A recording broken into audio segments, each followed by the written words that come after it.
Buenos días a todos. La verdad es que es una alegría enorme volver a compartir estos espacios juntos, aunque sea virtualmente, continuar en esta serie de ciclos que comenzamos ya el año pasado con la Universidad de Palermo. Primero que nada, bueno, agradecer a la universidad, a Elizabeth, a Gabriel, por darnos este espacio, por hacer posible técnicamente que nos reunamos los viernes a la mañana, que ya es como una tradición, les diría, que nos reunamos a hablar de Fashion Law los viernes en este horario. Agradecer muchísimo, pero muchísimo a Gustavo, estar presente en abriendo este nuevo ciclo de webinar DC, tal como las adelantaba Gabriel, este ciclo de 3 encuentros que comienza el día de hoy, tiene como fundamentalmente analizar el aspecto relacionado a la moda, ¿sí? Pero ya no como industria, como estuvimos analizando el año pasado y demás, sino también en su relación con los derechos humanos, del derecho y principalmente los derechos humanos aplicados de distintas formas. Hoy un poco lo que vamos a analizar con Gustavo, lo que Gustavo nos va a compartir son sus conocimientos respecto de esta relación de derecho de propiedad intelectual, ¿no? en su concepción y en su relación con derechos humanos. Gustavo es abogado por la Universidad de Buenos Aires, es magíster en Marketing Internacional por la Universidad Nacional de La Plata, es doctor en Derecho por la Universidad Austral. Es experto consultor de la Organización Mundial de Propiedad Industrial, fue director del Máster de Propiedad Intelectual de la Universidad Austral, profesor asociado actualmente de la Universidad Austral también, es director editorial de la Revista Iberoamericana en Propiedad Intelectual. Se desempeñó como director nacional de Derecho de Autor y actualmente es consultor independiente en Shots y Viascan. Gustavo, un gusto enorme tenerte acá, mi más sincero agradecimiento. Vos sabés cuánto te admiro profesionalmente y la verdad que hayas podido hacerte este espacio para compartir tus valiosísimos conocimientos con todos nosotros es una alegría, pero inmensa para mí. Así que te doy la bienvenida, el espacio es tuyo y te escuchamos, pero más que atentos. Bueno, Pamela, el cariño es mutuo y hace tiempo que nos conocemos.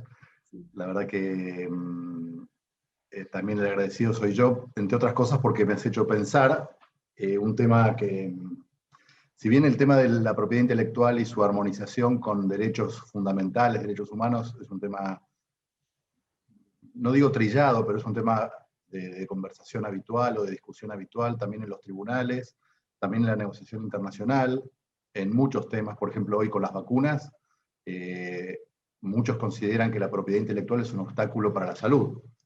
Y ahí tenemos dos derechos fundamentales, el derecho a la propiedad y el derecho a la salud. Y pareciera que darle plena vigencia a cada uno de los derechos hace que el ser humano pierda.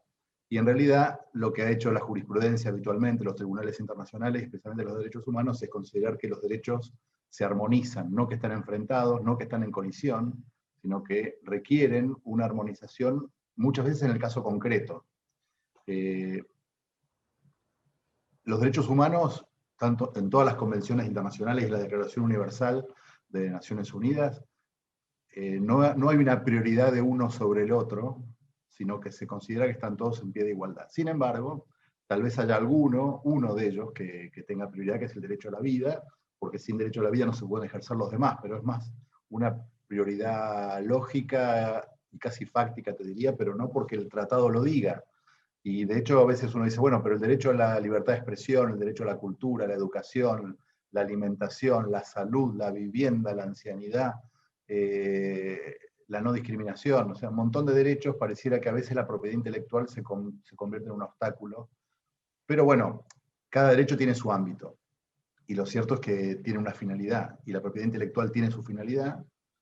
Básicamente podemos decir que es, por un lado, resguardar esa faceta humana de la creatividad, y en segundo lugar, o ahí mismo, la propiedad, porque la propiedad sirve como incentivo y la propiedad hace al patrimonio, y el patrimonio es un elemento que compone la personalidad, o imposible desarrollarse humanamente sin un patrimonio, un mínimo patrimonio, y se considera que dentro de ese patrimonio está el fruto de la creatividad.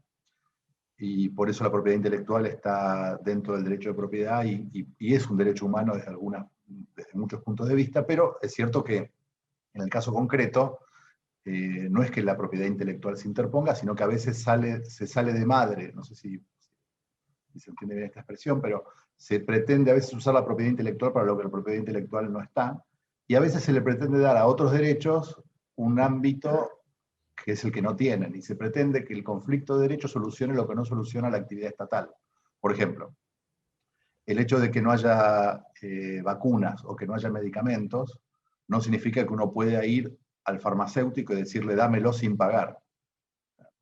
Uno tiene el derecho humano a la salud e indirectamente el derecho al medicamento, pero no significa que no haya que pagarlo. Lo paga el Estado en nombre de los ciudadanos, porque es parte del bien común y es parte de cómo la sociedad se organiza, y algunos bienes les da alguna preponderancia, por ejemplo, en el presupuesto, por ejemplo, en el destino de recursos humanos, en la organización estatal, pero no significa que el farmacéutico o el fabricante de medicamentos te lo tenga que dar sin cargo.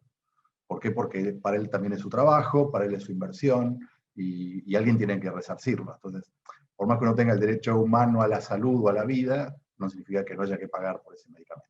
Pero este ejemplo que lo pongo por algo que es tan cercano hoy, porque todos estamos padeciendo la falta de vacunas, no significa que las empresas que han invertido, aunque lo hayan hecho en conjunto con el Estado, tengan que regalar las vacunas.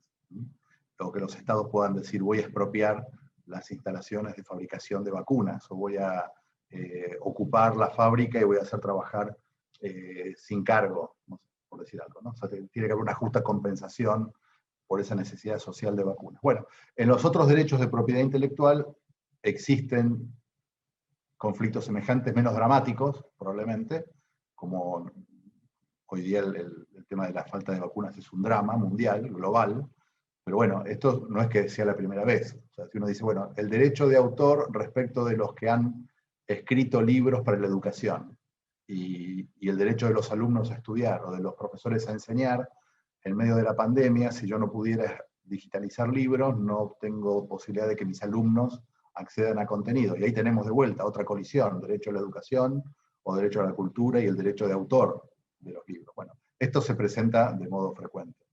Vamos a ver algunas cosas de esas hoy en relación con la indumentaria. No son tantas. ¿Por qué? Porque la indumentaria no es que se presente como un bien. A ver, la indumentaria es un bien necesario porque la vestimenta es un bien básico. Ahora, el diseño no necesariamente es un bien básico. O sea, está bien que uno tiene que estar vestido, pero no tiene por qué estar vestido con cierta marca, o con un diseñador que le da un estilo particular. Es difícil entender que la vestimenta de diseño pueda ser un derecho humano, o el acceso a vestimenta de diseño pueda ser un derecho humano. Ahora, los diseñadores pueden tener un derecho humano, patrimonial por lo menos, a que se respete su creación, se respete en su integridad, se respete que se le pague por ello. ¿Sí? Esas son las cosas que vamos a ver hoy, y están dentro de este gran paraguas de armonización de derechos, y que encaja con las convenciones internacionales de derechos humanos, encaja con la Constitución, con la interpretación constitucional, y en particular con este derecho, o estos derechos de la propiedad intelectual, que protegen la creatividad humana y promueven esa creatividad. Porque al fin y al cabo están para eso, están para que la sociedad se beneficie de esos creadores individuales que nos aportan algo que nos mejoran individual y socialmente. O sea, sin ninguna duda, un investigador, un diseñador, un arquitecto le hace un aporte a la sociedad a través de un mejor diseño, a través de un invento, a través de un libro, a través de una obra audiovisual. Y por eso se le da ese derecho y por eso se lo remunera y se lo retribuye. Bueno, estamos en ese ámbito. Este es el plano de discusión. Vamos a la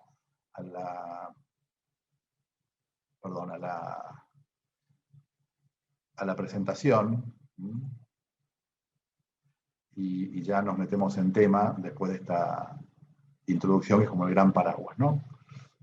Bien, el tema que nos asignaron, o el título ya lo tienen ahí, Derechos Fundamentales, Propiedad Intelectual y Moda. De Derechos Fundamentales entiendo que hay la semana que viene una charla un poco más profunda, más dedicada. la intersección entre derechos fundamentales, propiedad intelectual y moda me lleva a algunas consideraciones. La primera, entender qué es la propiedad intelectual y para qué está la propiedad intelectual y por qué la propiedad intelectual puede estar protegida en los tratados de derechos humanos. Y este chiste, esta viñeta de Liniers, a mí siempre me gusta ponerla al principio, cuando hay público no tan jurídico, porque es un poco la razón de ser y muestra cómo funciona el mundo. Entonces hay cosas que a lo mejor le pasaron a Picasso, que un amigo visitaba al maestro en su estudio, de repente vio un dibujo en la basura, y le dijo, Pablo, ¿me regalás este dibujo? Estaba en el tacho. Sí, sí, si lo querés. Gracias. ¿No me lo firmás? Está bien, son $60.000. O sea, algo puede no tener valor, puede estar en la basura, porque el autor decidió que para él no tenía sentido. Ahora, si alguien se quiere beneficiar, tiene que pagar por ello. O sea, yo lo tiro a la basura, ahora vos lo recogés, lo vas a querer poner en un marco, querés que tenga mi firma, bueno, ahí aparece mi condición de autor, hace que yo pueda beneficiarme patrimonialmente, además de moralmente. Moralmente, ¿por qué? Porque lleva mi firma, y lo identifico, y soy el padre de esta criatura. De ahí, de hecho, en derecho de autor se llama el derecho de paternidad, que es la identificación del autor con su obra. Y así un poco funciona la propiedad intelectual en un mercado, en un libre mercado, donde se convierte, además de una obra artística, perceptible por los sentidos, que el espíritu se regocija, se convierte en un tema de intercambio, y alguien está dispuesto a pagar un precio. En este caso será por la belleza, será porque es Picasso, las dos cosas juntas. Hay un reconocimiento y un prestigio vinculado a ese autor. Está la obra de arte en sí misma, más allá de la belleza o no que pueda tener estética. Y entonces eso en un mercado concreto se transforma en un bien valuable y un bien que merece un reconocimiento también económico. Entonces, ¿la propiedad intelectual qué es?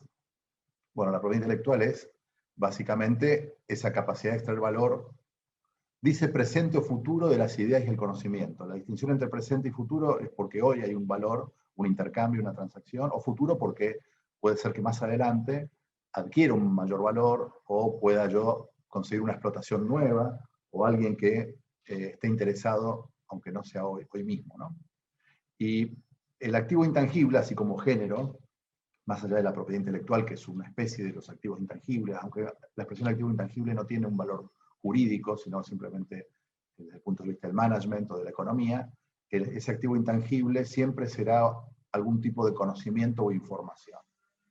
Esa información, el dibujo, es conocimiento una fórmula, es conocimiento una lista de clientes, es información un software, pero que lo que hace el sistema jurídico global, no solo el nacional, sino el internacional, es darle una forma jurídica. Esa forma jurídica es ese marco de protección, los derechos y obligaciones que de ahí se derivan, que permiten no solo que exista, sino que, además de la existencia, se gestione y se administre a través de compra-venta, autorización de uso, y eso son transacciones que en definitiva tienen un valor monetario. Cuando yo tengo una marca y esa marca la puedo aplicar a un producto y ese producto, por lo tanto, adquiere un valor por el reconocimiento que le hace el público a esa marca y puedo cobrar un poco más porque la marca está reconocida, o puedo impedir que un tercero fabrique con esa marca, lo que fuere. Estoy hablando desde el punto de vista transaccional que ahí menciono. Empieza ese activo intangible a vivir en el mercado y es sujeto es objeto, pero a su vez los sujetos que lo poseen o son propietarios o tienen el derecho de uso, hacen transacciones. Entonces, lo que hay que intentar, o lo que hace el sistema jurídico es, por un lado hay creación de conocimiento, pero por otro lado hay que capturarlo para maximizar su valor. El sistema jurídico lo que hace es, a través de las prohibiciones, a través de los jueces, de la policía, a través de la aduana, a través de los contratos, lo que hace es decir, bueno, esto que es mío y está reconocido como mío, aplicado en una obra de arte, un signo distintivo, una patente, capturo su valor y quiero un precio, o le puedo asignar un precio.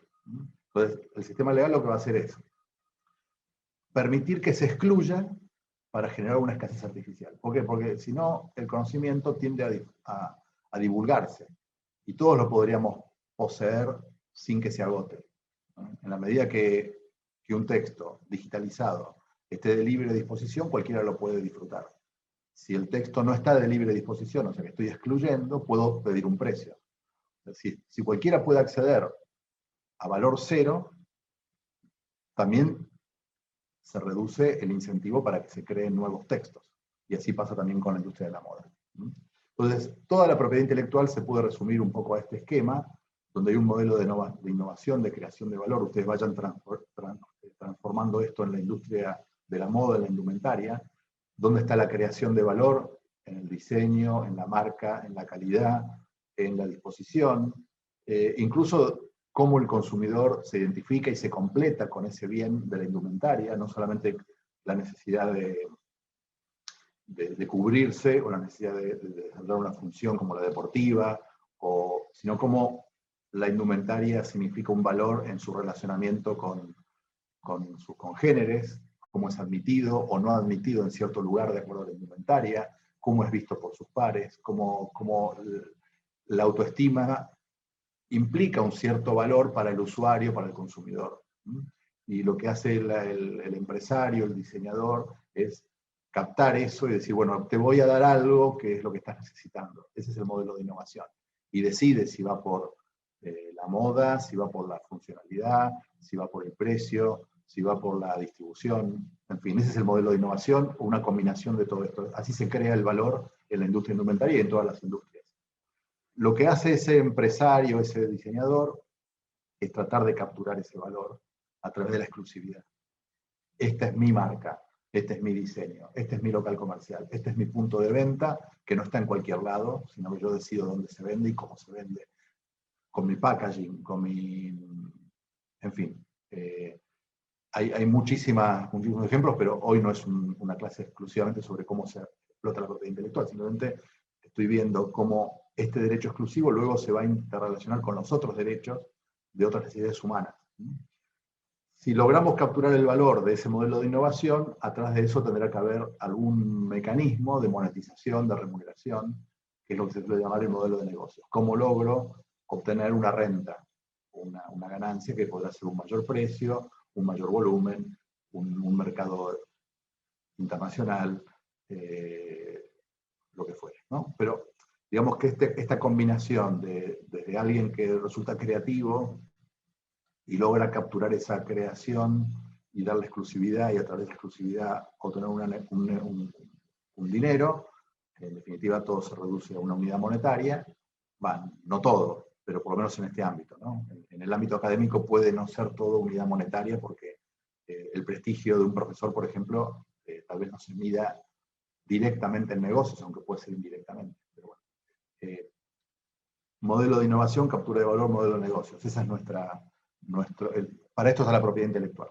Y esta propiedad intelectual, en algún caso, son derechos que vienen por la propiedad industrial o por el derecho de autor. La propiedad industrial, por el lado de las innovaciones, hay patentes y modelos de utilidad. Esto en moda y hay muchas patentes vinculadas a la indumentaria que tienen que ver con modos de fabricación, con equipos, con texturas, con telas, incluso fórmulas químicas que permiten sintetizar un tipo de fibra, los diseños, variedades vegetales menos por ahora, pero hay una novedad importante con la biotecnología y es la posibilidad de obtener fibras sintéticas a partir de plantas. O sea que, indirectamente, la biotecnología y la agronomía está permitiendo que se obtengan fibras sintéticas de unas plantas modificadas genéticamente, lo que facilitaría que haya fibras que ya no deriven del petróleo y sean sostenibles. Esto tiene ya un gran valor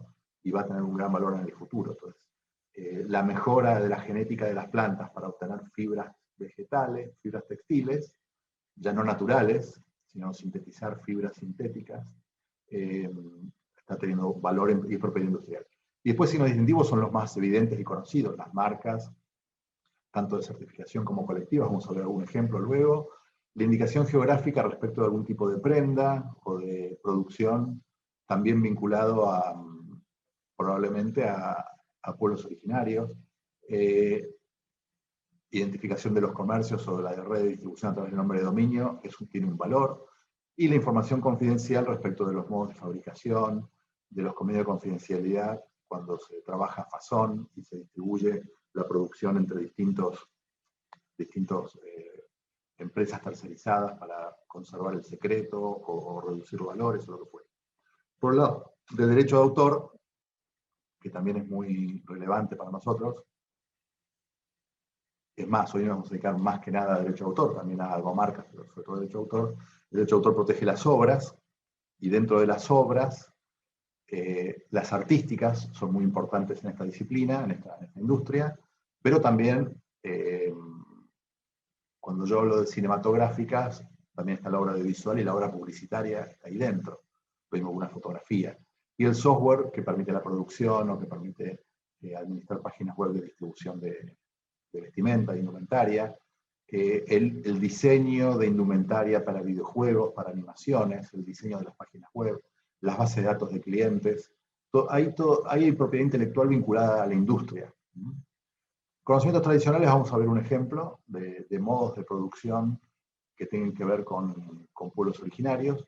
Y luego derechos conexos, que no tienen directamente que ver con la vestimenta, pero sí con la red de distribución. En el caso de las interpretaciones que hacen los modelos, las y las modelos, eventualmente el diseño de música específico para cierta producción, la transmisión de un evento, de una colección, de un desfile de modas, y eventualmente las publicaciones periódicas que tienen que ver con las modas. Todo esto tiene que ver con la industria en general, revistas especializadas. Así que hay mucha propiedad intelectual vinculada a la industria.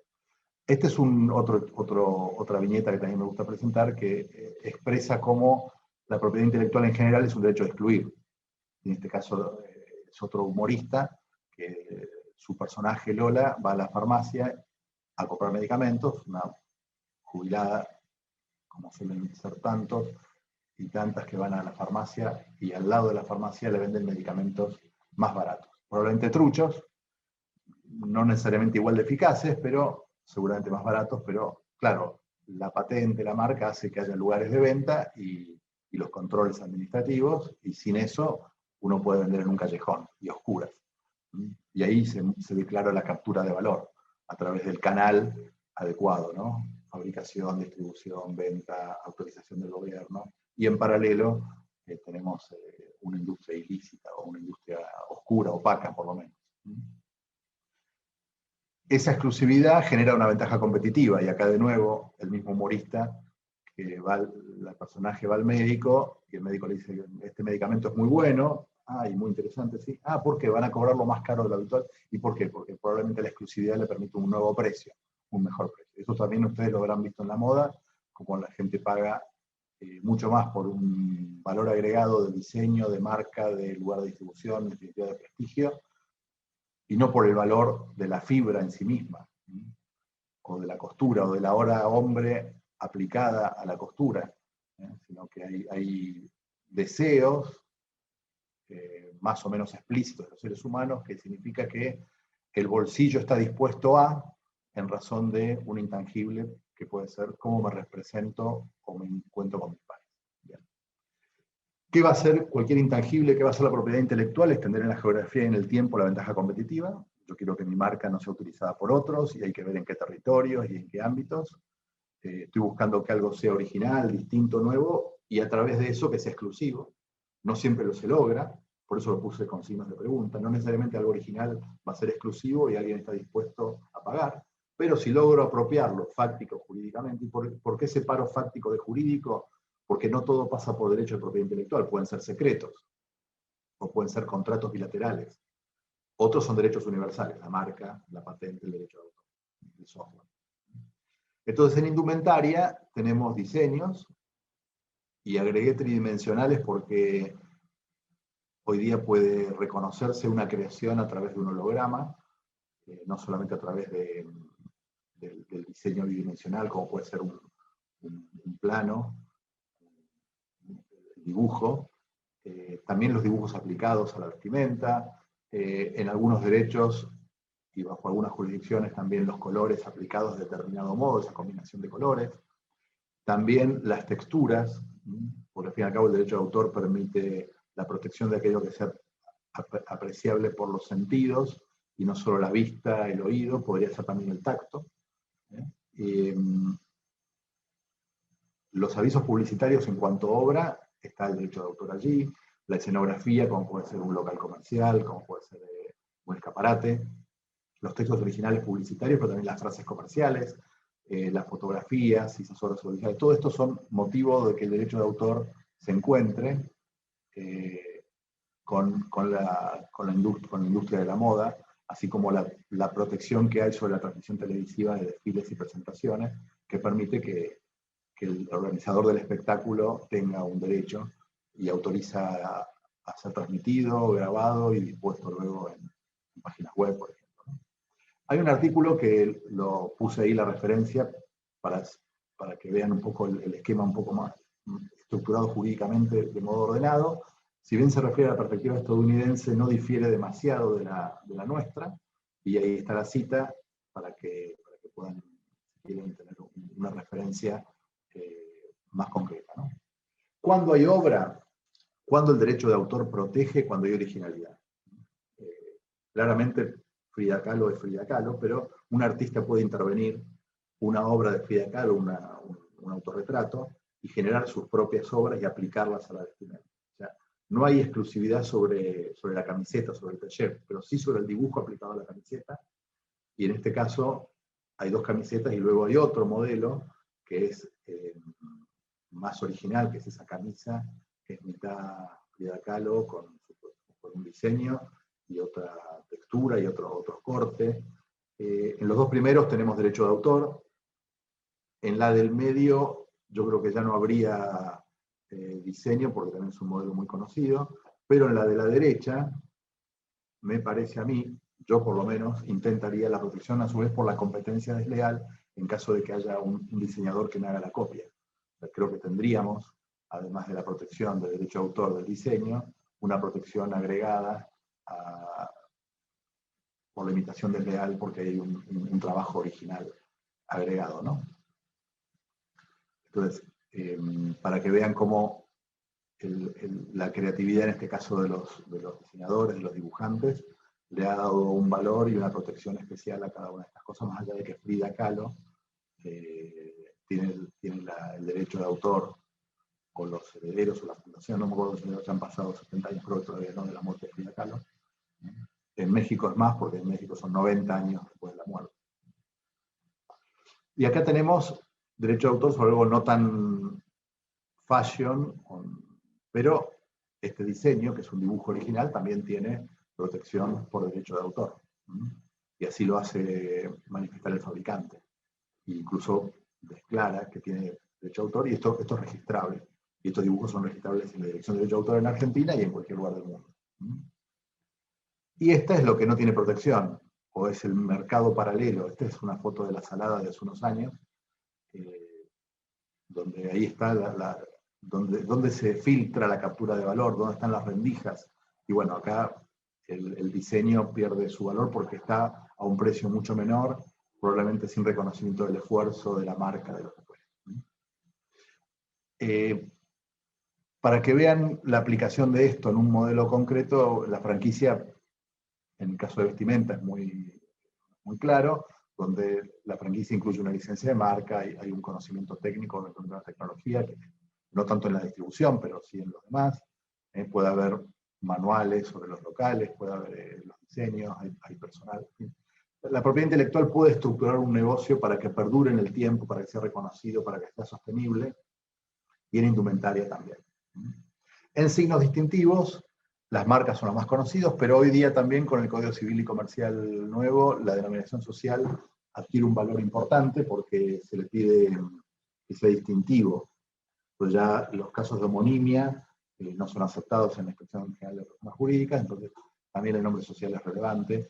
Las marcas colectivas, que pueden ser marcas de una comunidad, de un grupo de diseñadores, pueden ser relevantes en este sector. Y la certificación cuando tiene que ver con la calidad o el modo de producción. Lo mismo con las indicaciones geográficas, cuando el origen de una zona determinada adquiere un valor perceptible por el público y por los clientes. Y la denominación de origen son menos en vestimenta, pero en algunos países ya hay. Se aplican a algunos tipos de tejidos o de dibujos o de modos de producción. Y para un tema que también es relevante, los envases, el packaging o la forma del calzado puede estar producido como diseño industrial, que no es un signo distintivo, pero estamos dentro de la familia. Este es un caso de marca de certificación. Es un tipo de tela hecha con lana de un tipo especial de oveja, de una zona particular de Escocia, de las Islas Hébridas, y tiene un reconocimiento mundial, y probablemente los adquirentes pagan un porcentaje bastante más alto, 25-30%, del que pagan por una tela equivalente. Obviamente puede haber condiciones de calidad que lo justifiquen, pero claramente también hay un prestigio atrás, por el cual vale la pena que esa marca de certificación exista. Y este caso es el trade dress, que es la apariencia del negocio comercial, o la apariencia de un producto. En el de la izquierda es el registro de un trade dress, de un local comercial, en este caso es de Apple, pero a los fines de ilustrar sirve. El del medio es un trade dress o apariencia comercial de un local de cosmética, y el de la derecha es un registro de una camiseta, en este caso de las porristas, pero en Argentina se hace también el registro de la combinación de colores aplicado a, por ejemplo, la ropa deportiva, los clubes más importantes de fútbol, cada nuevo diseño, sobre todo las empresas, Adidas y demás, registran los diseños y las combinaciones de colores que están dentro de ese diseño. Y los escaparates, por supuesto que también, porque hay aportes de creativos, de diseñadores, que tienen que ver con la iluminación, con la combinación de colores, y hay muchísima creatividad. Y los diseñadores de escaparates de las grandes firmas, por supuesto, que cobran muy bien. Y hay una pelea y hay un deseo a veces de imitar. Lo que pasa es que a veces no hay tiempo, porque como esto cambia de temporada a temporada, cuando salió un diseño no tenés tiempo de imitarlo. Pero bueno, vienen trabajando meses antes para la colección del próximo semestre o del próximo año, ¿no? Acá también hay propiedad intelectual importante. Esta propiedad intelectual, que es negociable, que es transable, hay algunos mercados un poco extraños, que son mercados ya de propiedad intelectual, no mercados de productos. La que más me interesa a mí, que siempre pongo como ejemplo, es esta, la Licensing Expo, que inicialmente empezó con un solo evento anual en Estados Unidos, lleva varios años en Las Vegas, el año pasado por supuesto no se hizo. La imagen del centro es parte de esa feria, donde los titulares de propiedad intelectual, entre otros vinculados a la moda, van y ofrecen diseños y uso de marca para que terceros adquieran esa propiedad o reciban la autorización, fabriquen y vendan y le agreguen valor a lo que sea. Marroquinería, juguetes. Ahora esto se expandió, y como pueden ver ahí, en el 2019 hubo en India, hubo en Europa, hubo en China, además de la que se hizo en Las Vegas. Y por supuesto un fabricante local puede ir ahí a buscar derechos, pero también diseñadores pueden ir ahí a ofrecer para que terceros fabriquen y vendan, y tomen el riesgo de la distribución, y reciben una regalía por el uso de esa propiedad intelectual. Es un negocio vinculado directamente a la propiedad intelectual, de tal modo que a veces el titular no corre con el riesgo que sí correría si él tuviera que poner una instalación, fabricar, tener stock, distribuir, importar, exportar. Simplemente se mantiene en su negocio de creación, y todo el resto de la cadena de valor autoriza, mediante una buena negociación, a un tercero para que haga la producción o lo que fuera necesario. En ese mercado, en esa Licensing Expo, arriba al centro se ve apparel, pero luego van a ver que hay otras cosas que tienen que ver con diseño, con entretenimiento, y ahí están los personajes, por supuesto, ¿no? Y para ver cómo se va extendiendo este negocio de la propiedad intelectual y la indumentaria, acá Hello Kitty con Jimmy Paul tiene su propia línea de indumentaria, pero también el emoji. Parecería increíble como un activo intangible, como puede ser un diseño tan popular, y el diseño del emoji en el uso de las comunicaciones es gratuito, pero el emoji aplicado a indumentaria ya no es gratuito. Y probablemente alguien que quiera comprar y aplicar el emoji ya en indumentaria tiene que pagar, si no puede ser impedido de ese uso. Patentes.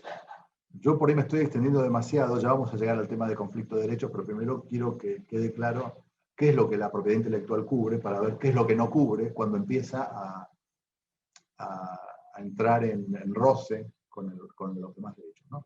La patente protege invenciones, inventos, que tienen que ser nuevos a nivel mundial, que tienen que tener altura inventiva en el sentido de resolver un problema de modo no solo nuevo, sino que se separa del estado de la técnica anterior. Tiene que ser una aplicación industrial, no puede ser una mera teoría, y tiene que estar descrito en esa patente de modo suficiente. Entonces acá tenemos una que ya tiene varios años, pero sigue generando muy buen resultado, que es la patente de Geox respecto de la suela. Geox luego le agrega diseño, pero la suela permite que el pie respire y un cliente está dispuesto a traer este tipo de zapatos en lugar de otros, con lo cual la porción de mercado de Geox, por lo menos en Europa, es muy importante. Y aquí no ha llegado todavía, pero muchos que han viajado se han traído sus zapatos con suela Geox porque ha logrado una solución técnica para algo que es algo incómodo, que es transpirar en el pie, ¿no? Aquí un modelo de una patente, ya nos fuimos de la patente de producto y nos vamos a la patente de método, en este caso un sistema y método para la venta. Lo que hace esta invención es permitir a un negocio, a un comercio de retail, a través de un sistema electrónico, ya sea vinculado a Internet, permitir la venta personalizada. Este mecanismo ya tiene sus años, fíjense que es de la fecha de concesiones del año 99. Lo que permite es que a través de un instructivo uno vaya eligiendo. Hoy día yo creo que esto ya pasó al estado del arte, o sea, el uso común, pero uno puede guiarse, facilitar la compra digital. Ahora en épocas de pandemia es más importante todavía, ¿no? Y terminas pudiendo hacer el pedido exacto sobre la ropa personalizada de acuerdo a los modelos y terminan siendo ahí, de algún modo es una plataforma que facilita la distribución exacta. Este caso es más nuevo y aquí tenemos un posible conflicto con otro tema que tiene que ver con la charla de hoy, que son los datos personales. ¿Por qué? Porque esta patente lo que permite es monitorear un teléfono móvil de un potencial consumidor que ingresa a la zona de influencia de un comercio, por ejemplo un shopping, por ejemplo una plaza de compras, y empieza a capturar información vinculada a lo que ese posible cliente podría querer comprar, y le dirige publicidad ya no solo de un comercio, sino del producto específico que sería del gusto de ese consumidor que hay dentro de ese comercio. No solo por talle, sino por colores, por estilo. ¿Por qué? Porque un comercio es una oferta general para cualquiera que ingresa. Pero si uno logra que el consumidor, antes de ingresar o apenas ingresa, pueda ser dirigido hacia el sector o hacia el tipo de producto que más se dirige a su gusto, bueno, y acá se aplica la inteligencia artificial, se aplica el tema de los datos, la información que uno cargó o que se fue recolectando en las redes sociales, u ofertas que recibió oportunamente, o lo que fuera. Entonces, aquí ya empieza el conflicto. ¿Por qué? Porque hay información que tiene que ver con la persona, con sus gustos. Y acá podría haber un caso de violación de la intimidad o de la persona. El primer caso de conflicto, o de modo genérico, es cómo esa apropiación de conocimiento, esos derechos de bienes intangibles, esa monetización pueden convertirse en un abuso. Y el primer derecho en colisión que entra es el de defensa del consumidor, que también tiene está en la Constitución, en el artículo 42, donde se protege al consumidor en la relación de consumo. Si alguien utilizando la propiedad intelectual y la exclusividad se abusa del consumidor, ahí tenemos un posible caso de litigio. Y en este caso, de nuevo Macanudo me ayuda a ir a explicar un poco más. Pero bueno, ¿qué es lo que busca el productor, el proveedor en términos de la ley de defensa del consumidor? Bueno, procura captar clientes, apropiarse de parte de la renta de ese cliente, de esa familia, y lo que le interesa es que tenga, que compre y que tenga. Entonces se olvida un poco lo que hace la ley de defensa del consumidor, es tratar de mantener la individualidad y la dignidad del consumidor. Entonces el marketing nos va a hacer hincapié en los modos de consumo, cuáles son nuestras preferencias, van a captar ese imaginario, van a meterse en nuestra psicología y van a vincular los atributos de productos y servicios, tanto atributos reales, funcionales, como atributos que tengan que ver con necesidades psicológicas, para que lleguemos a un consumo simbólico, básicamente la promesa de la marca, pero también la promesa del diseño, de tal modo que uno se siente identificado con el producto, y con esto me completo, esas carencias del ser humano se terminan llenando con esas cosas, o con esos servicios, y uno llega a ser en la medida que pueda comprar y tener. De tal modo que la miseria humana se engrandece con las cosas que tiene y que disfruta. Y pareciera que si uno no tiene, no es. Esto me lo contaba un amigo que trabajó en el Patronato de Liberados, con jóvenes sobre todo, que salían de la cárcel y que habían entrado a la cárcel por robo. ¿Y qué robaban? ¿Y por qué dañaban a personas y lastimaban? ¿Y por qué roban mano armada? Y porque querían dinero. Dinero para drogas, sí, pero también dinero para tener zapatillas. ¿Qué zapatillas? Las mismas zapatillas que veían en la gente adinerada, sin cuyas zapatillas no eran bien recibidos en el barrio. Y si no tenían buenas zapatillas, no podían ser parte del grupo social. Y increíblemente, esa necesidad de tener para hacer los llevaba a delinquir. Es impresionante cómo funciona la economía y cómo funciona el ser humano. Y la defensa del consumidor tiene que ver con esto, tiene que ver con proteger esos bienes humanos para que no nos convirtamos en bestias. La protección del consumidor trata de que el diseñador, titular de la marca, sea proveedor y esté bajo la ley.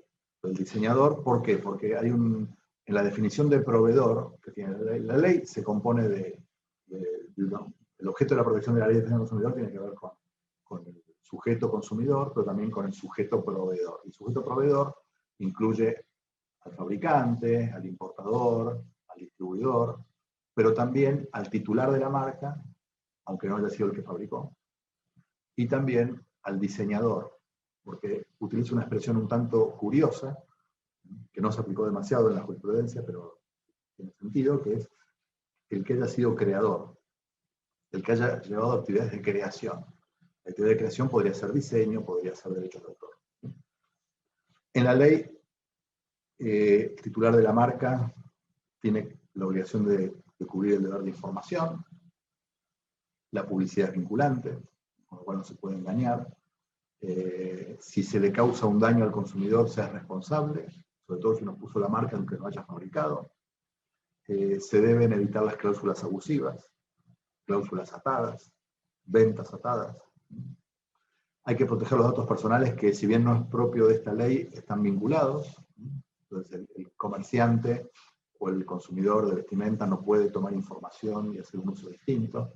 Y debe ser cuidadoso con la percepción de la figura humana para no generar una expectativa y deformar esos sentidos de la persona. En otro plano, la propiedad intelectual también choca con el derecho de imagen, porque el derecho de imagen es propio de las personas. En el caso de la izquierda, hay un artista que ha dibujado a Dalí, aunque pueda ser un autorretrato, y ahí no hay un problema con el derecho de imagen, pero sí lo habría en el caso de la derecha, donde Rihanna, la cantante pop, que fue sin autorización su imagen puesta sobre una remera, consiguió una medida cautelar y consiguió ganar un juicio a Topshop. Topshop le pidió permiso al fotógrafo, pero no le pidió permiso a la fotografiada. Entonces Rihanna dijo, no quiero que vendan remeras con mi imagen. En todo caso, yo decidiré si las quiero vender, cómo y cuándo. ¿Sí? Y ganó el caso. Entonces, es un derecho de la personalidad, el derecho de imagen, y la propiedad intelectual va de la mano o puede estar enfrentada, y ahí tenemos un caso de colisión de derechos. Acá tenemos el derecho del artista sobre su obra, es el mismo caso de Dalí, que lo traje de vuelta a colación, y el artista es el que decide qué pasa con con su obra y un fabricante de indumentaria no puede apropiarse de esa propiedad intelectual. Por eso la Fundación Gala y Salvador Dalí tiene, entre otras misiones, defender los derechos de Gala y Salvador Dalí. Vamos a un punto un poco más conflictivo y, para mí, más novedoso, y acá es donde le agradezco a Pamela que me haya llevado a pensar algunos temas nuevos para mí por lo menos, y la indumentaria como modo de identificación de la persona, y que tiene que ver con un derecho a la intimidad. La indumentaria es un modo de expresión y también expresión artística. Hay propiedad intelectual y derecho a expresión artística del diseñador, pero también hay un derecho a vestirse de tal modo, o una prohibición a vestirse de tal modo, porque la persona que está sobre la derecha puede estar vestida así en Siria, o está obligada a vestirse así en Siria, pero está prohibido que se vista así en Francia, en Bélgica, en Holanda, en otros países. O sea, vestirse también es un modo de expresarse, y diseñar también es un modo de expresarse. Pues, muy bien, ahí el diseñador tomó una imagen. Yo la verdad que no pude identificar si esa frase es o no de Frida Kahlo, por lo menos se la atribuyen. Pinto flores para que no se marchiten. Puede haber una frase que es un modo de expresión aplicado a la vestimenta, y ahí el derecho de expresión tiene que ver a su vez con el derecho de autor. Pero también el autor, en algún caso, no podría oponerse a que se use su frase si se usa en el ámbito de la expresión, no en el ámbito comercial. Entonces, en el ámbito de una protesta, o en el ámbito de unas ideas determinadas, feminismo, cualquier género de ideas, una frase protegida por derecho de autor se usa como modo de expresarse, no como modo de comercio. Si alguien lo usa para ganar dinero, estamos en otro ámbito, no podría oponerse el derecho exclusivo del autor a que alguien lo use para expresarse o expresar sus ideas. Y acá vamos a otro caso donde la libertad de expresión podría tener, para mí lo tiene, prioridad respecto del derecho de autor, respecto de la propiedad intelectual. Claramente la chica de la izquierda es uno de los personajes, incluso tomado de una de las películas de Harry Potter. La frase que está asociada no está en Harry Potter, obviamente, pero están utilizando esa imagen, seguramente sin permiso de la autora, de Rowling, aplicada a una remera, con una finalidad expresiva del debate político y no con una finalidad comercial. Ahora, supongamos que quien vende estas remeras está ganando dinero, podría Rowling pedir una autorización porque están beneficiándose. Una cosa es que una persona en su casa lo aplique, otra cosa es que un comercio venda miles o decenas de miles utilizando una imagen que corresponde a, no sé si a Warner o a Paramount, y a Rowling en este caso, porque es su personaje. En el caso de la que sigue, las artistas feministas no podrían oponerse, porque esa expresión implicada en la camiseta está dentro del ámbito de las ideas, y tomo a estas personas, Frida Kahlo, Yoko Ono y demás, para hacerme cargo de un modo de pensamiento. Mucho más expresivo es el uso de ese diseño original transformativo de Frida Kahlo en la camiseta de fondo negro, y si es un acto comunicacional expresivo total, más allá de poder tener derecho a autor la frase por ser original, así para ser real, no perfecta, donde claramente la vestimenta es vehículo comunicativo de unas ideas. Otro ámbito importante es cuando se hace uso del derecho de parodia, que es parte de la libertad de expresión, en contra de la propiedad intelectual. En este caso, las de la derecha parecen claramente imitaciones o se asemejan mucho a lo que enseñó Louis Vuitton en la izquierda, y no se considera que es falso, se considera que es parodia. Por lo tanto, no se puede impedir su comercialización. Además, creo que eran juguetes para perros los de la derecha. juguetes para mascotas. Entonces no podría oponerse Louis Vuitton a un uso paródico de sus diseños. O sea, la propiedad intelectual no puede ser un obstáculo para que alguien ejerza la burla, la sorna, el humor, lo que quiera. Derechos del fotógrafo. El fotógrafo tiene sus derechos y no pueden ser soslayados por el diseñador, por el comerciante. Y los derechos del retratado. Ya lo hablamos con el caso de Rihanna, ¿no? Pero más aún en el caso de menores, o utilizar imagen, nombre de personas en marcas o en obras ajenas. Ahí aparecen nuevos casos de colisión o de necesidad de armonizar derechos. Con los datos sensibles, en la medida que el retail o las plataformas que hacen comercio empiezan a capturar información, ya se ha visto algunos supuestos en el caso de Amazon, hay que ser muy cuidadosos porque hoy día, cuando habla de la industria de la moda, ya no habla solo del diseño, habla de toda la cadena de valor y en el extremo de la distribución y la distribución digital hoy día y más en el ámbito post-pandemia, es muy normal que uno pueda tener un montón de información vinculada a una persona, no solo dónde vive, quiénes son su grupo familiar, cuánto consume, preferencias, en fin, una cantidad de cosas, ¿no? Que pueden ser utilizadas.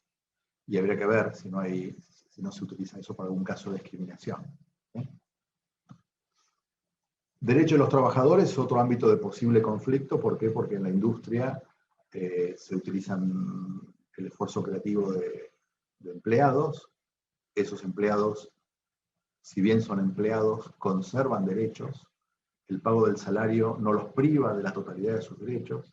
Entonces, por ejemplo, tienen derecho a ser mencionados, si el diseño tiene derecho de autor, es original. Por más que la explotación patrimonial quede en manos de la empresa, de la compañía, el nombre debe ser respetado, que es el derecho de paternidad.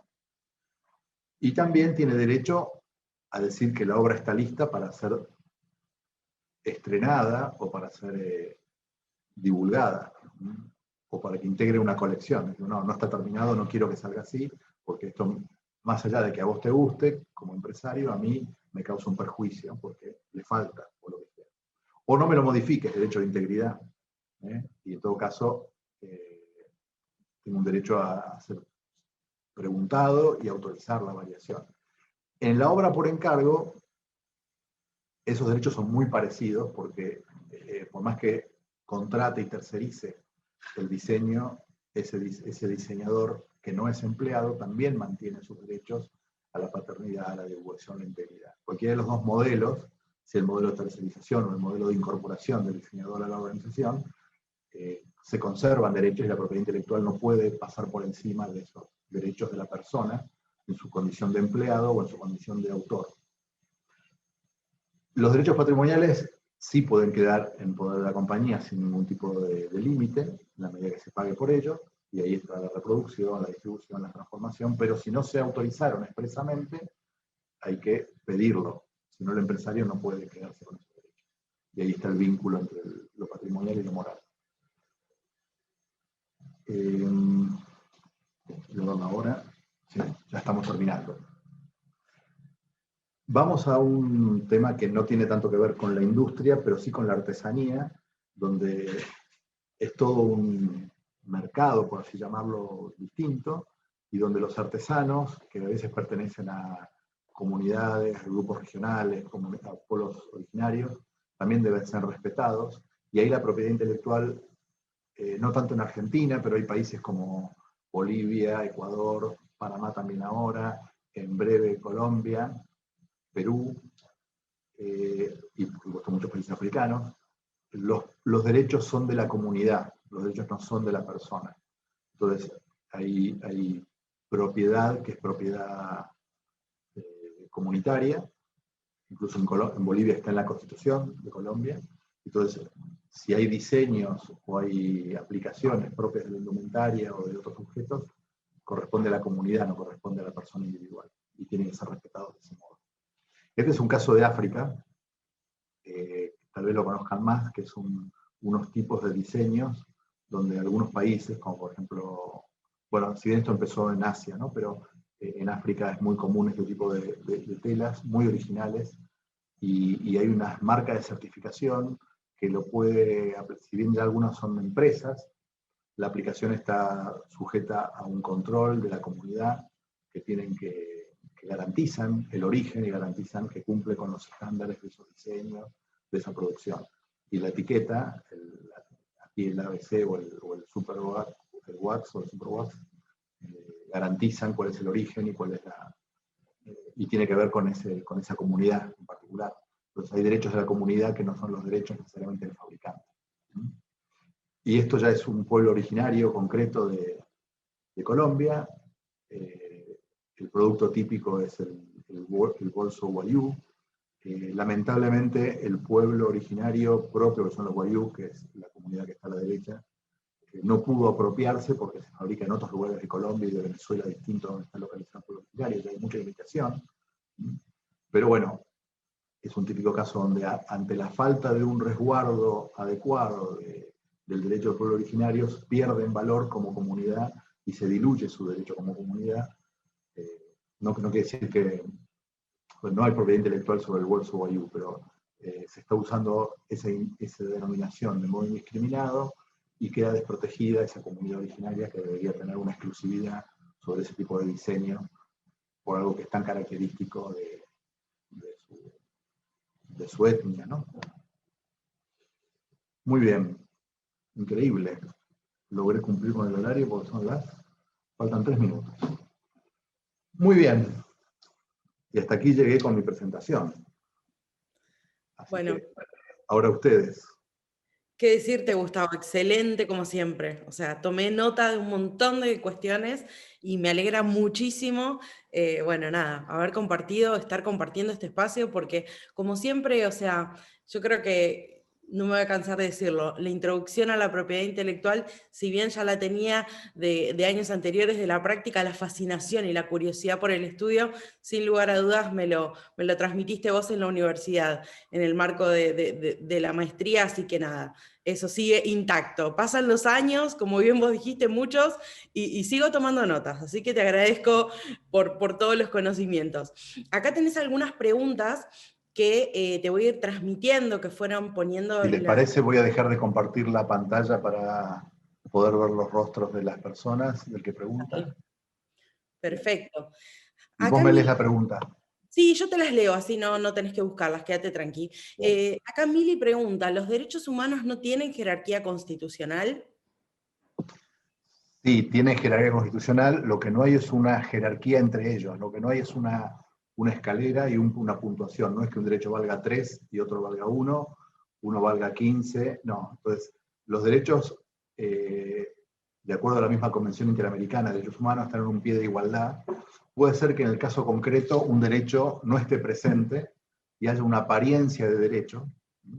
El típico caso que vos conocés, Pamela, porque también lo tenemos en la maestría, hay derecho a la libertad de expresión. Y por ejemplo, tocar un instrumento musical es un modo de expresarse. Ahora, vos no podés tocar la trompeta a las 3 de la mañana en la zona común de un edificio y despertar a todos los vecinos. O sea que tu derecho de expresión estaría excedido y no habría una libertad de expresión al tocar la trompeta a las 3 de la mañana en la escalera de un edificio y despertando a todos. Eso excede tu libertad de expresión. Entonces, esto pasa también con la propiedad intelectual. Vos podés usar el derecho de marca para excluir, pero no podés impedir que alguien, suponete, la marca Coca-Cola, nadie puede usar la marca Coca-Cola. Ahora no significa que alguien no pueda hablar de Coca-Cola y decir que Coca-Cola tiene tal problema respecto de los diabéticos o lo que fuere. Uno puede hablar la marca Nike tiene exclusividad. Ahora, si alguien dice la marca Nike o Nike fabrica utilizando trabajo de menores, no violás la propiedad intelectual de Nike, porque eso está haciendo un uso informativo de la marca. ¿Sí? Entonces, cada derecho tiene su ámbito. La propiedad intelectual tiene su ámbito. El derecho a la educación, la cultura, la salud tiene su ámbito. Recién puse el ejemplo de las vacunas o de los medicamentos y el precio que hay que pagar por ellos. Muchas veces el problema del precio no significa que no haya un derecho a la propiedad. Lo que pasa es que a veces no tenemos dinero para comprarlo. Lo que hay que cambiar es la economía. decir, bueno, ¿por qué gastamos tanto en viajes o en turismo y gastamos menos en educación? ¿O por qué gastamos tanto en armamento y no gastamos en hospitales? ¿O por qué gastamos en fútbol para todos y no gastamos en mejorar las escuelas? En fin, a veces es un tema de asignación de recursos. Entonces, los derechos no son absolutos, ninguno de ellos. El derecho a la vida sí, tal vez, sea absoluto. Sí, tal vez, y no sé por qué digo tal vez, el derecho a la vida.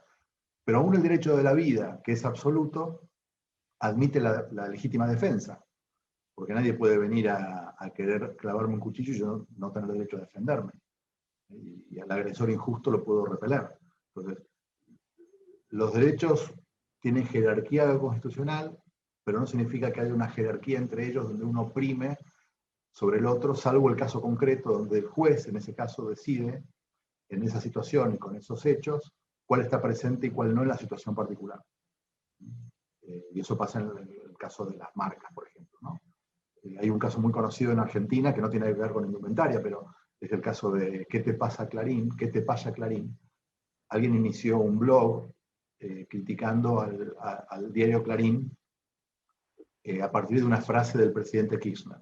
En un momento, el presidente Kirchner era muy amigo del grupo Clarín, pero el grupo Clarín se puso en contra con algunas cosas de Kirchner, y Kirchner se tiró en contra del grupo Clarín, en concreto en un discurso en La Matanza.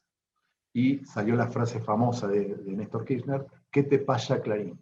Este bloguero lo registró como nombre de dominio, quetepasaclarin.com.ar, y empezó a publicar cosas en contra del medio. El medio quiso dar de baja el blog, y el juez le dijo, no puedes dar de baja el blog, por más que use la palabra Clarín, y Clarín sea tu marca, porque estamos en el ámbito de la discusión política. Vos no puedes usar la marca para impedir la discusión política. El ámbito de la libertad de expresión es uno, el ámbito de la marca es otro. Ahora, si hubiera sido un uso denigratorio o un uso competitivo y le quitara clientes y estuviera captando lectores del diario Clarín, ahí sí el juez le hubiera dado la razón a Clarín y le hubiera dicho, sí, da de baja el blog porque estás utilizando el blog para quitarle clientela al diario. Porque la marca está para eso, para asegurar una clientela, identificación de productos y servicios, no para impedir el diálogo político. Y así en cada derecho. Bien. No sé si con eso respondí a esta pregunta. Sí. Mora te pregunta, Agus, si yo creo un diseño, ¿cómo me aseguro de que no lo vayan a copiar? ¿Cómo hago para demostrar que me pertenece a mí? Bueno, el diseño tiene que ser original en sí mismo y luego vos lo que tenés que demostrar es que te pertenece a vos a partir de tal fecha. Son los dos puntos que tenés que demostrar, que es tuyo, que lo hiciste vos mismo y que a su vez no te basaste, no te apropiaste del diseño de otro, pero en cierta fecha para que si hay alguien posterior a vos, el otro sea el que te copió a vos y vos no a un tercero. Entonces, eso puede ser a través de los registros, y la Dirección de Derecho de Autor admite el registro de obra de arte o de mapas, planos de los diseños, a través de fotografías, a través de una filmación, a través de la puesta en práctica de ese diseño, a través de una modelo que es filmado, a través de un holograma. Hay muchos medios de prueba, pero tiene que quedar clara la fecha. El registro de derecho de autor es uno de ellos, que es muy económico, y de hecho se puede registrar una colección, no hace falta registrar el diseño por diseño. Uno puede hacer una colección, 20, 30, 200 diseños por una temporada, y registra la colección completa en un único registro, ya sea en un DVD, con las modelos vistiéndolo, los planos, los sketches, los dibujos. No hay ningún inconveniente, hay muchos modos de demostrar esto. Hay que buscar cuál es el que más se ajusta al tipo de producción que haces. Si lo que haces son dibujos, registrás como obra artística los dibujos directamente. Bien, esos son los modos. Pero bueno, es simplemente la demostración. Si después te copian, ya lo que tenés es las vías judicial, con medidas cautelares, con acciones ante los tribunales. No hay mucho. Lo cierto es que la copia en este ámbito es un cáncer, ¿no? Bien. Isabela pregunta, dice, buenos días, soy de Perú y tengo una pregunta. Aquí no existe una normativa que regule como deberían las empresas de retail manejar los datos personales que brinda el consumidor para compras electrónicas, tanto como es la dirección, nombre, documento, etc. En Argentina, ¿hay algún tipo de regulación respecto de este tema? Sí, la Ley Nacional de Datos Personales, que se deriva a su vez de la Constitución, obliga a quien administra bases de datos a no utilizar los datos con otra finalidad diferente y a no transferir y no comercializar la base de datos y a no vender sus datos. Si los datos son datos sensibles, hay una protección adicional, porque hay que registrar esa base de datos, y los datos sensibles no pareciera que tengan que ver con indumentaria, pero bueno, datos sensibles pueden ser datos salud, religión, ideas políticas. Eso, si hubiera captación de ese tipo de información, son datos sensibles que hacen a derechos de la personalidad y habría que registrar esas bases y hay un resguardo especial sobre esos datos. Ahora, me extraña que en Perú no haya una ley de datos personales. Yo creo que seguro que hay una ley de datos personales. El país de Perú tiene un régimen jurídico bastante muy bueno, te diría. Bueno, lo investigaré, pero me parece extraño que Perú no tenga una ley de datos personales. Elismar dice, bueno, excelente y muy completo Perdón, webinar. Sí. perdón, antes que dice, hay un tema que no comenté que tiene que ver con las bases de datos. Hay datos, el dato en sí mismo no es protegible.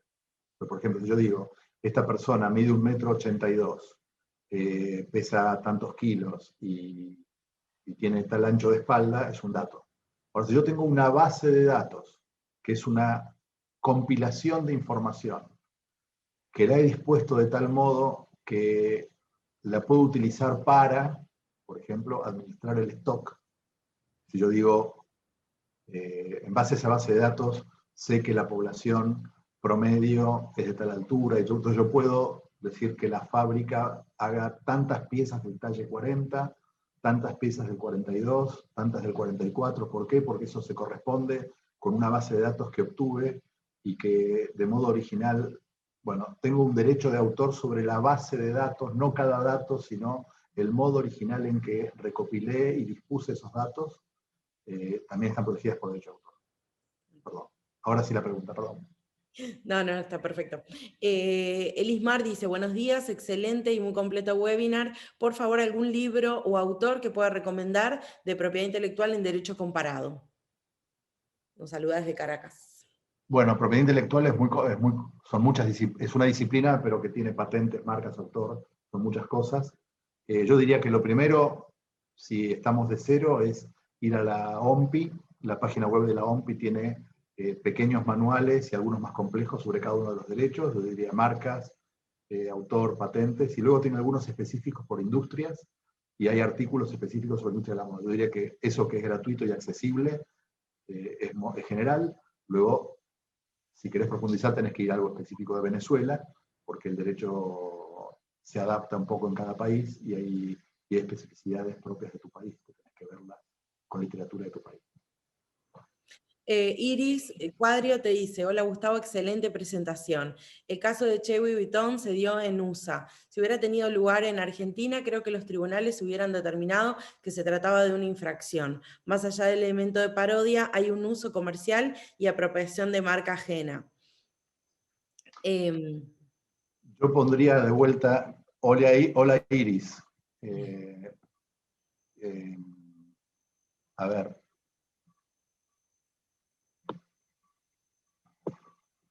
Perdón,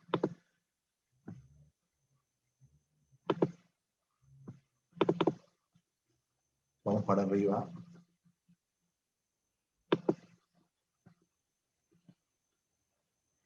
A ver, acá está Vuitton, no está Louis Vuitton, es cierto, es parte de la marca.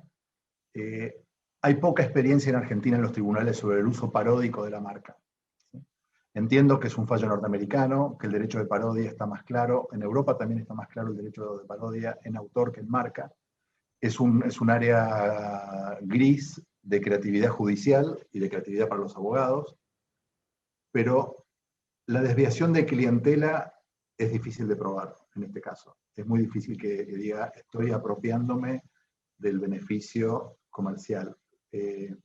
Sería muy difícil probar el daño, salvo que sea, no sé, que esta parodia esté causando algún perjuicio a la integridad de la marca, pero no parece. Yo me inclinaría, y es un juicio difícil, pero creo que iría por la parodia, en este caso de marcas, aunque la jurisprudencia argentina es bastante escasa. Tenés razón, Iris, que es para debatir más. Sí. Sí, totalmente, comparto, Gustavo. Bueno, acá Pau Gutiérrez te dice, excelente presentación, muchísimas gracias. Verónica González, excelente, Gustavo, gracias. Sofía dice, hola Gustavo y Pamela, los saludo desde México. Quería saber si en la propiedad intelectual entra el tema de apropiación cultural, dado que aquí se han presentado varias situaciones donde empresas transnacionales han utilizado textiles y diseños de pueblos indígenas mexicanos sin su consentimiento ni consulta. Bueno, ese caso, el caso mexicano, lo conozco, y en México le dieron la razón. No sé cómo terminó el caso en Francia, porque la comunidad originaria, el pueblo originario estaba intentando defender esos derechos en Francia. No sé cómo le habrá ido en Francia. Pero el problema es que los diseños de un pueblo originario carecen de originalidad en el sentido de la protección por el derecho de autor.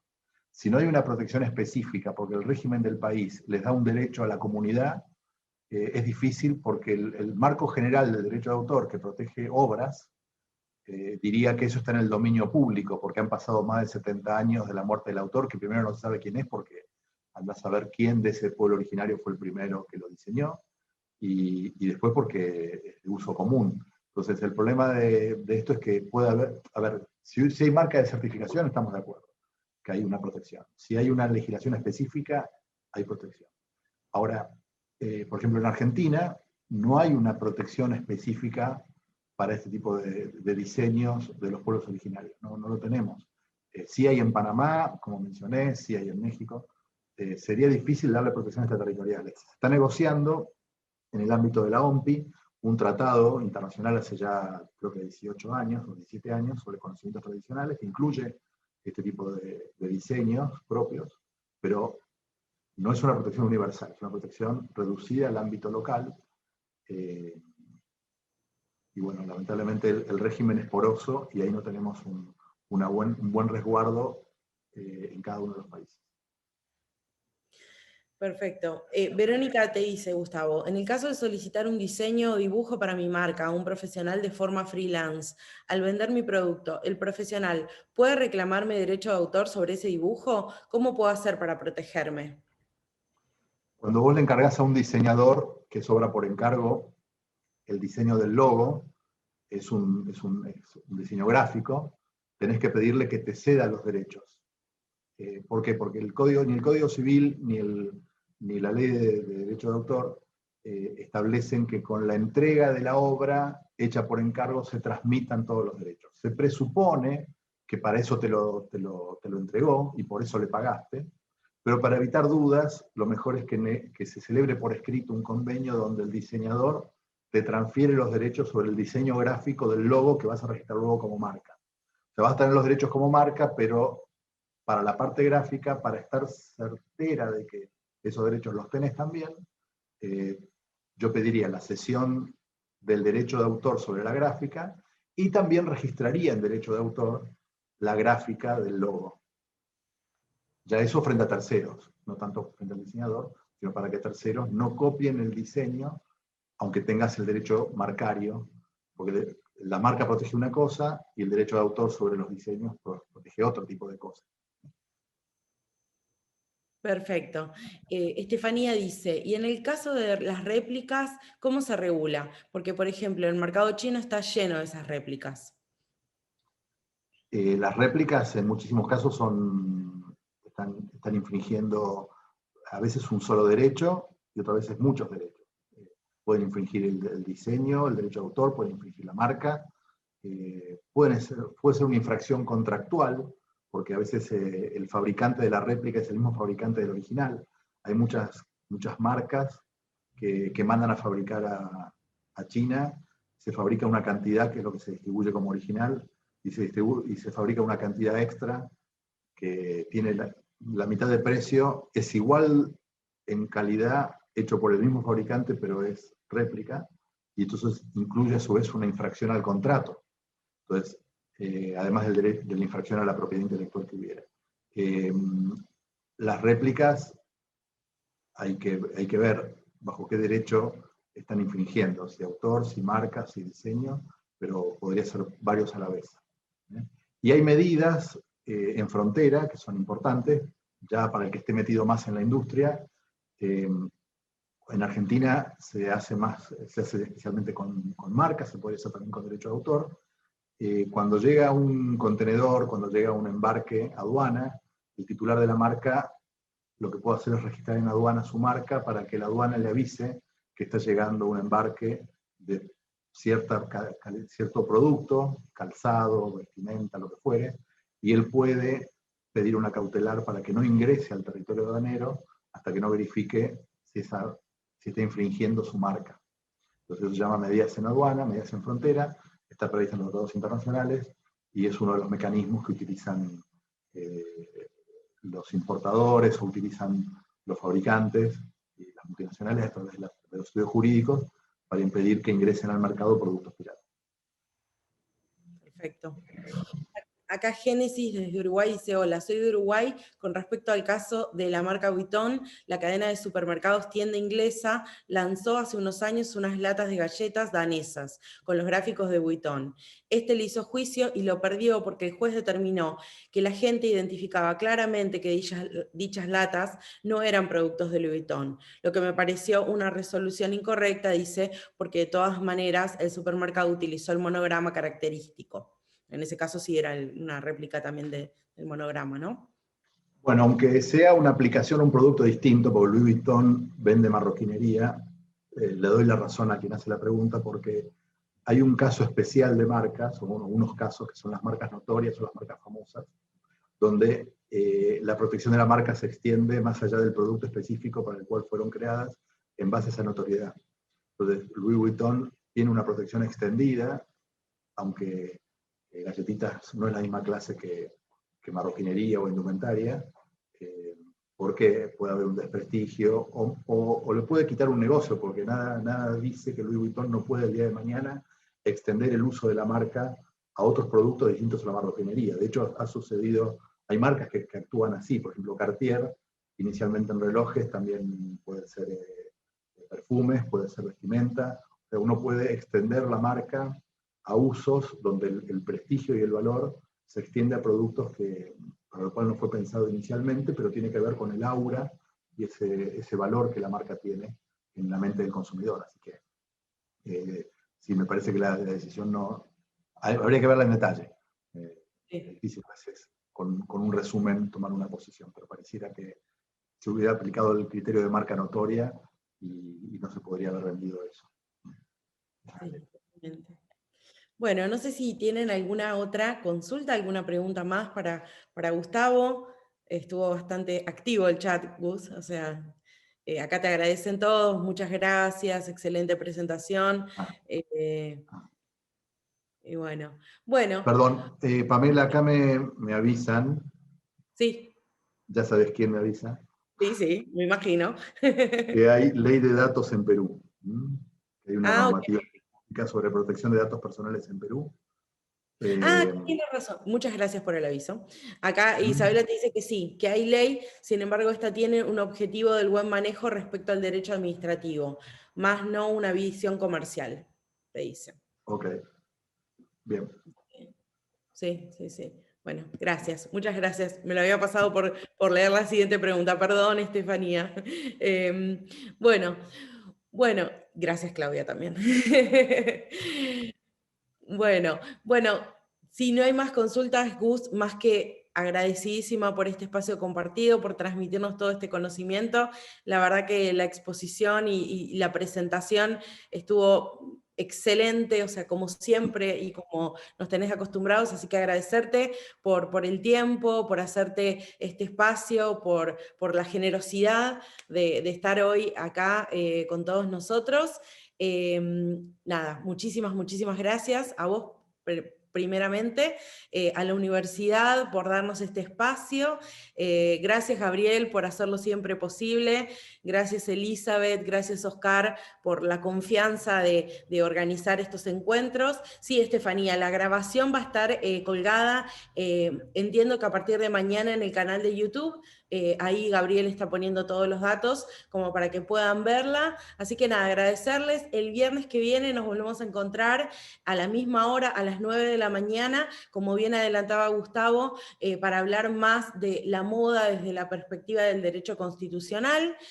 Así que quedan todos invitados para la próxima conferencia de este ciclo de Webinar DC. Gracias de nuevo, Gustavo, un gustazo. A vos, Pamela. Y bueno, muchos cariños a todos, muchas gracias a todos los que se conectaron. Y bueno, un beso grande. Nos vemos pronto.